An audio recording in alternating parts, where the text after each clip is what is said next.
যুবকদের সম্পর্কে প্রথম হাদিস, রাসূল সাল্লাল্লাহু আলাইহি ওয়াসাল্লাম বলেছেন, কিয়ামতের মাঠে মানুষ যখন উঠবে, আমরা উঠবো কিনা? আচ্ছা, যখন মানুষ উঠবে তখন তাকে 5টা প্রশ্ন করা হবে। কয়টা ভাই? এই 5টা প্রশ্নের আগে সে তার পা সামনেও ফেলতে পারবে না, পিছনেও ফেলতে পারবে না। আমরা কি একটু চিন্তা করতে পারছি কত ভয়ঙ্কর হবে বিষয়টা? এক, তোমার পুরো জীবনটা তুমি কোন কাজে ব্যয় করেছো? উত্তর কি রেডি আছে আমাদের কাছে?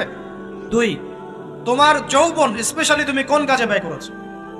যুবকরা কি উত্তর দেওয়ার জন্য প্রস্তুত আছে যে আমাদের যৌবন আমরা আল্লাহর পথে কাটিয়েছি? সবাই কি বলতে পারবো? 3 নাম্বার, তোমার রিজিকের উৎস কি ছিল? কোন পথে সম্পদ অর্জন করেছো? 4 নাম্বার, কোন পথে সম্পদ ব্যয় করেছো? কোন কোন খাতে সম্পদ ব্যয় করেছো? আমরা কি আমাদের আয় এবং ব্যয়ের হিসাব দেওয়ার জন্য প্রস্তুত? 5, তোমাকে আমি যে জ্ঞান দিয়েছিলাম সেই জ্ঞান অনুযায়ী আমল করেছো কিনা?